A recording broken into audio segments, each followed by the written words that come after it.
وہ بچہ آنے والا ہے، وہ دن قریب آ رہا ہے، اب میں تو جا رہا ہوں، اب کوئی راہب تمہیں نہیں ملے گا، اب جس کے پاس تمہیں جانا ہے وہ کوئی عام انسان نہیں ہے بلکہ اللہ کا نبی بن کے آئے گا جس کا نام محمد ہوگا۔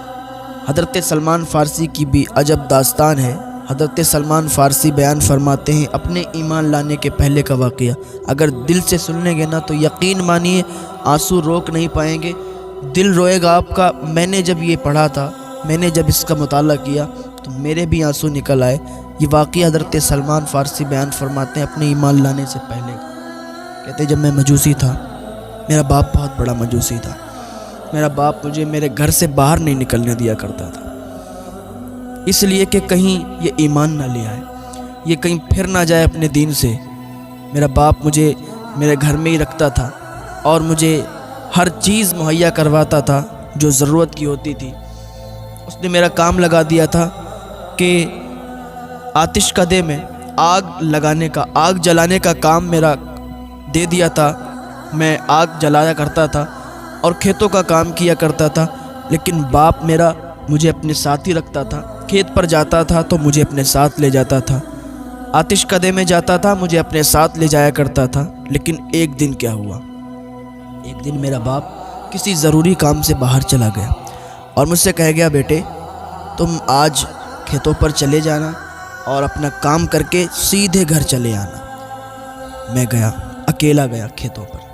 حضرت سلمان فارسی بیان فرماتے ہیں اکیلا گیا کھیتوں پر، باپ میرے ساتھ نہیں تھا، باپ کسی کام سے مصروف تھا۔ میں جا رہا تھا کھیتوں پر، راستے میں میں نے دیکھا عیسائیوں کا عبادت خانہ، عیسائیوں کو عبادت کرتے ہوئے دیکھا۔ تو میں نے عیسائیوں کو عبادت کرتے ہوئے دیکھا تو ان کی عبادت مجھے اچھی لگی۔ وہ بالکل الگ طریقے سے عبادت کر رہے تھے، جو میری عبادت ہے اور ان کی عبادت، اس میں فرق بہت تھا، وہ الگ طریقے سے تھی۔ میں اس کو دیکھتے ہی مجھے اچھا لگنے لگا، میں وہاں پر دیکھنے لگا کھڑے ہو کر۔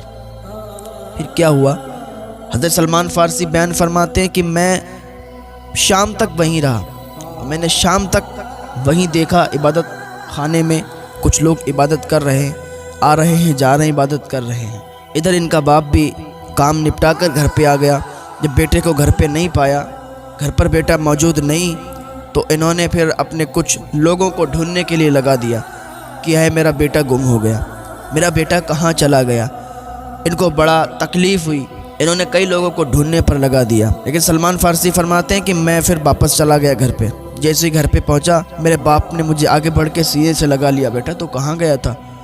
میں تو تجھے بہت ڈھونڈوا رہا تھا، میں تو بہت پریشان ہو گیا تھا، مجھے تکلیف ہو رہی تھی، اور تو کہاں چلا گیا تھا؟ میرا دل دھڑک رہا تھا، میں بے چین ہو رہا تھا، بیٹا مجھ سے جدا مت ہوا کر، تو گھر سے مت جایا کر، تو کوئی کام کرنے کے لیے نہیں جائے گا بیٹے۔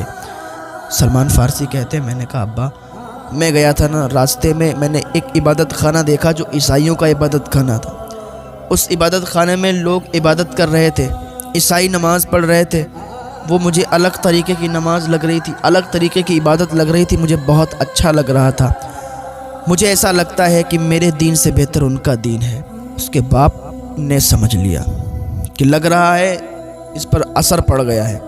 اس کا باپ کہنے لگا بیٹا مجوسیت ہی سب سے اچھا دین ہے، اور مجوسیت سے کبھی مت پھرنا، اور ان کا دین بہتر نہیں ہے۔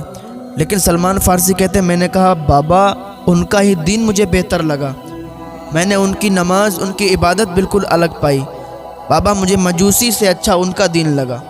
حضرت سلمان فارسی کو اس کے باپ نے بیڑیاں لگا دی، کہا یہ جو ہے بگڑ نہ جائے تو گھر سے باہر نہ نکل پائے، بیڑیاں ڈال دی پیر میں، اور کہا سلمان اب گھر سے باہر جانے کی ضرورت نہیں ہے، تم بگڑنے لگے ہو اور مجھے ڈر ہے کہیں تم عیسائیت کو قبول نہ کر لو، عیسائیت اپنا نہ لو، عیسائیت دھرم میں نہ چلے جاؤ، اسی لیے تمہارے پیروں میں بیڑیاں ڈال رہا ہوں۔ حضرت سلمان فارسی بیان فرماتے ہیں میرے باپ نے میرے پیروں میں بیڑیاں ڈال دیں، بیڑیاں پڑ گئیں۔ لیکن میں اس عبادت خانے کے راہب سے ملا تھا، میں نے اس سے پوچھا تھا مجھے یہ بتاؤ تمہاری مین جگہ کہاں ہے؟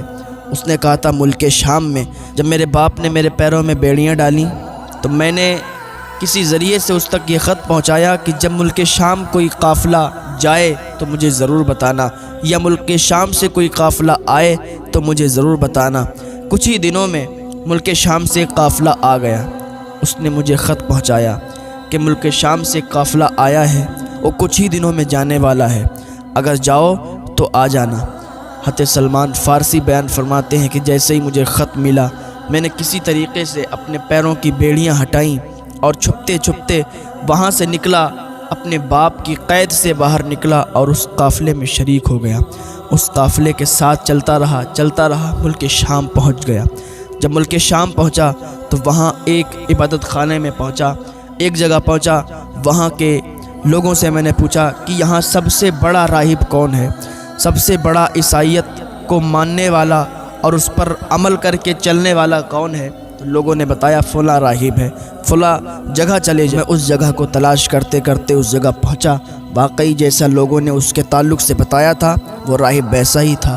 میں اس کی بارگاہ میں پہنچا، میں نے کہا مجھے عیسائیت قبول کرنا ہے اور مجھے اپنے دین کے بارے میں بتاؤ، میں آپ کے پاس رہنا چاہتا ہوں، آپ کی خدمت کرنا چاہتا ہوں، مجھے اپنے دین کے بارے میں آپ بتاتے رہنا، میں آپ کی خدمت میں لگا رہوں گا۔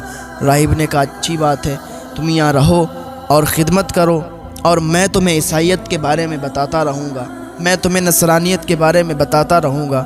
حضرت سلمان فارسی بیان فرماتے ہیں کہ میں وہاں رہنے لگا، لیکن وہ راہب پھر مجھے اچھا نہیں لگا، اس لیے وہ لوگوں سے مال اکٹھا کر لیتا تھا، جو صدقہ وغیرہ خیرات آتی تھی وہ اکٹھا کر لیتا تھا، بجائے غریبوں میں تقسیم کرنے کے وہ اپنا مال جمع کرتا تھا، وہ الگ چھپا کے رکھ دیا کرتا تھا، غریبوں کے حق کو ان تک نہیں پہنچاتا تھا، غریبوں میں تقسیم نہیں کیا کرتا تھا، تو اسی وجہ سے وہ مجھے اچھا نہیں لگتا تھا۔ لوگ اسے بہت بڑا سمجھتے تھے، لوگوں کو اس کی حقیقت نہیں معلوم تھی۔ جب وہ مر گیا، لوگ آئے اس کو دفن کرنے کے لیے، تو میں نے کہا کہ تم لوگ اس کو بہت بڑا سمجھتے ہو، لیکن یہ بہت بیکار انسان ہے، بہت خراب انسان ہے، لوگوں کو لوٹنے والا انسان ہے، غریبوں کا حق مارنے والا انسان ہے۔ لوگوں نے کہا تم کیا کہہ رہے ہو؟ کہا میں سچ کہہ رہا ہوں، اگر جاننا چاہتے ہو تو میرے ساتھ آ جاؤ۔ حضرت سلمان فارسی بیان فرماتے میں ان کو لے کے گیا اس جگہ پر جہاں اس نے سونے کو چھپا رکھا تھا، گھڑوں میں سونا بھر کے رکھا تھا۔ لوگوں نے جیسے ہی دیکھا کہ بہت سارے گھڑے، بہت سارا سونا رکھا ہوا ہے، بہت سارا مال و دولت ہے، تو لوگ یہ سمجھ گئے کہ واقعی یہ بہت برا انسان تھا۔ لوگوں نے پھر اسے سولی پر چڑھا دیا، پتھر مار مار کے اس کا جسم چھلنی کر دیا، اور وہ جو مال و دولت تھا وہ غریبوں میں تقسیم کروا دیا۔ اب وہاں پر دوسرے راہب کو رکھا گیا، اس عبادت خانے میں دوسرا راہب آ گیا، وہ واقعی بہت اچھا تھا۔ جب وہ مر گیا، جب اس کا انتقال ہو گیا، تو حضرت سلمان فارسی بیان فرماتے میں نے اس سے پوچھا کہ اب میں کس کے پاس جاؤں؟ اس کا انتقال ہونے سے پہلے سلمان فارسی نے پوچھا اب میں کس کے پاس جاؤں، کہاں جاؤں جو بہت اچھا راہب ہو، جو واقعی نیک ہو، جو واقعی لوگوں کا حق مارنے والا نہ ہو۔ اس راہب نے مجھے ایک جگہ کا پتہ دیا اور کہا وہاں چلے جاؤ، میری نظر میں اس سے بہتر کوئی راہب نہیں ہے۔ میں وہاں سے روانہ ہوا اور اس جگہ پہنچا جہاں اس راہب نے مجھے بتایا تھا۔ اس راہب کے پاس جیسے ہی پہنچا نا تو واقعی وہ مجھے ویسا ہی ملا جیسا اس نے بتایا تھا۔ اس کی خدمت میں لگ گیا، اس سے نصرانیت کے بارے میں پوچھتا تھا، وہ مجھے بتاتا تھا، ایک ایک بات مجھے بتاتا تھا، میں اس کی خدمت میں لگا رہتا تھا۔ ایک دن آیا کہ اس کا بھی انتقال ہونے والا تھا۔ میں نے اس سے پوچھا کہ اب مجھے کہاں جانا چاہیے، تو اس نے کہا کہ فلاں جگہ ایک راہب ہے جو بہت ہی اچھا راہب ہے، اور اس کے علاوہ اور کوئی ایسا راہب نہیں ہے جو تم جس کے پاس جاؤ جو نیک ہو۔ تو میں اس کے کہنے پر اس کا انتقال ہو گیا، اس کے بعد میں اس راہب کے پاس گیا۔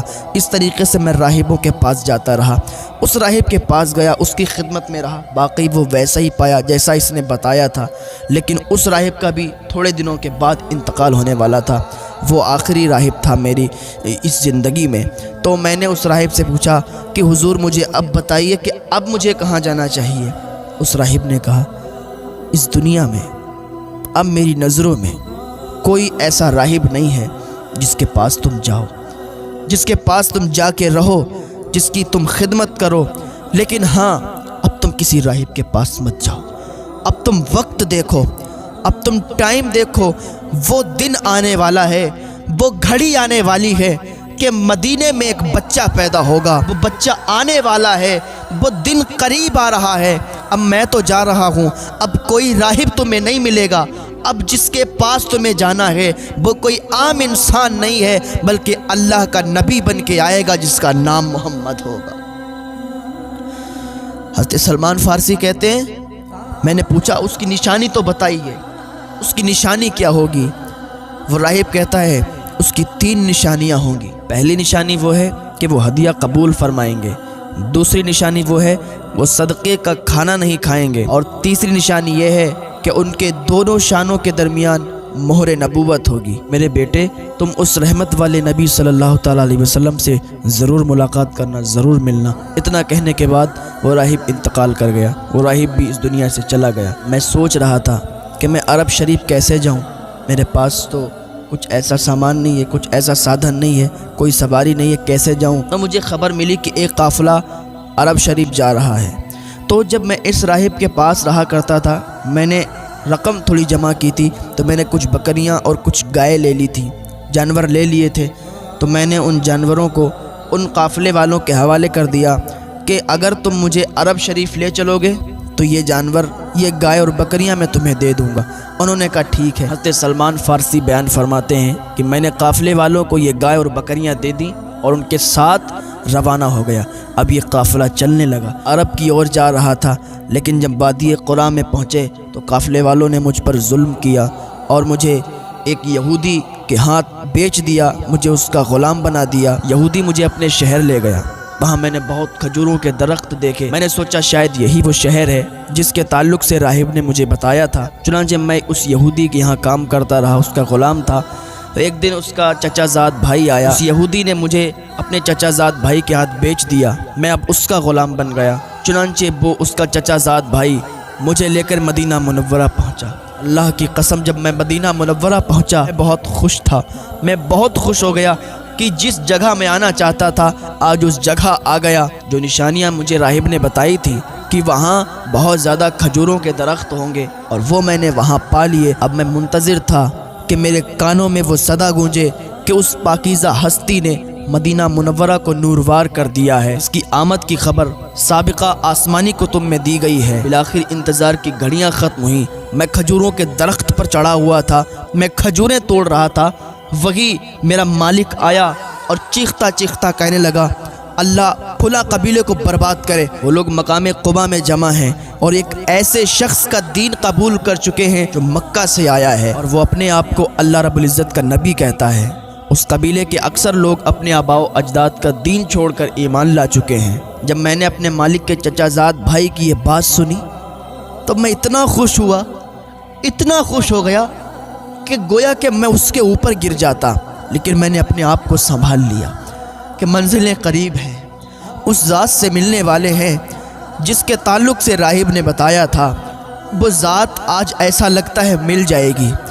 وہ نیچے اترے۔ حضرت سلمان فارسی کہتے کہ میں نیچے اترا، میں نے اپنے مالک کے چچا زاد بھائی سے کہا ذرا دوبارہ بتانا تم کیا بتا رہے ہو۔ جب میں نے اتنا کہا نا تو اس کو غصہ آ گیا، اس نے ایک تھپڑ مجھے مارا اور کہا اپنے کام سے کام رکھو۔ سلمان فارسی کہتے ہیں میں دل میں تو بڑا خوش تھا کہ لگ رہا ہے وہ گھڑی آنے والی ہے، اس ہستی سے ملنے والا ہوں جس کے تعلق سے راہب نے بتایا تھا۔ بڑے خوش تھے دل میں۔ حضرت سلمان فارسی فرماتے کہ میں نے کچھ رقم جمع کر رکھی تھی، میں اس رقم کو لے کر چپکے سے بازار گیا، بازار سے کچھ کھانے کی چیزیں خریدیں اور خریدنے کے بعد اس نبی کا پتہ ڈھونڈتے ڈھونڈتے اس نبی کی بارگاہ میں چلا گیا اور جانے کے بعد میں نے وہاں پر جا کے اور کہا کہ حضور میں یہ چیزیں لایا ہوں، کھانے کی صدقہ لایا ہوں، اس صدقے کو آپ لے لیں۔ تو حضور صلی اللہ تعالیٰ علیہ وسلم نے صحابہ کرام کو بلایا اور کہا یہ صدقے کی کچھ چیزیں ہیں، یہ لو کھاؤ۔ پھر میں واپس چلا آیا، پھر میں نے کچھ رقم لی اور بازار گیا۔ کچھ دنوں کے بعد بازار گیا، وہاں سے میں نے کچھ چیزیں لیں اور پھر میں ان کی بارگاہ میں حاضر ہوا۔ میں نے کہا حضور یہ میں کچھ چیزیں لایا ہوں آپ کے لیے، آپ کے صحابہ کے لیے، یہ کھا لیجئے۔ حضور صلی اللہ تعالیٰ علیہ وسلم نے صحابہ کو بلایا، خود بھی وہ چیزیں کھائیں اور صحابہ کو بھی کھلائیں۔ حضرت سلمان فارسی کہتے ہیں میری دوسری بھی نشانی پوری ہو گئی۔ کچھ دنوں کے بعد میں جنت البقیع کی طرف جا رہا تھا، دیکھا وہاں پر حضور صلی اللہ تعالیٰ علیہ وسلم تشریف فرما ہیں۔ اب میرے دل میں تو یہ تمنا تھی کہ وہ آخری نشانی پوری ہو جاتی تو میں مطمئن ہو جاتا۔ دو نشانی تو پوری ہو گئیں، آخری نشانی بچی ہے کہ دونوں شانوں کے درمیان مہر نبوت ہے۔ آپ صلی اللہ علیہ وسلم 2 چادریں اوڑھے تھے۔ حضرت سلمان فارسی بیان کرتے ہیں کہ میں حضور صلی اللہ تعالیٰ علیہ وسلم کے قریب گیا اور میں یہ سوچ رہا تھا کہ کاش کوئی ایسی ہوا کا جھونکا آ جائے کہ حضور کی چادریں اڑ جائیں اور جو مہر نبوت دونوں شانوں کے درمیان ہے اس کو میں دیکھ لوں، چوم لوں، حضور کے قدموں پہ گر کے کلمہ پڑھ کے مسلمان ہو جاؤں، کیونکہ آخری یہ نشانی بچی تھی، اس کے بعد وہ پوری نشانیاں پوری ہو جاتی۔ حضور نے ان کے دل کا حال جان لیا، دونوں چادروں کو پھینک دیا، سلمان دیکھ لے، تو آخری نشانی پوری کرنے کے لیے آیا ہے، وہ آخری نشانی پوری کر لے۔ حضرت سلمان فارسی نے دیکھا دونوں شانوں کے درمیان مہر نبوت تھی۔ سلمان فارسی نے جیسے ہی مہر نبوت کو دیکھا آگے بڑھے، مہر نبوت کو چومنے لگے، چپٹ گئے، چومنے لگے۔ سرکار صلی اللہ تعالیٰ علیہ وسلم نے فرمایا سلمان بس کرو۔ سلمان فارسی قدموں پہ گر گیا، یا رسول اللہ کلمہ پڑھا کے مسلمان کر لیجئے، یا رسول اللہ کلمہ پڑھا کے مسلمان کر لیجئے۔ بڑا انتظار دیکھا یا رسول اللہ،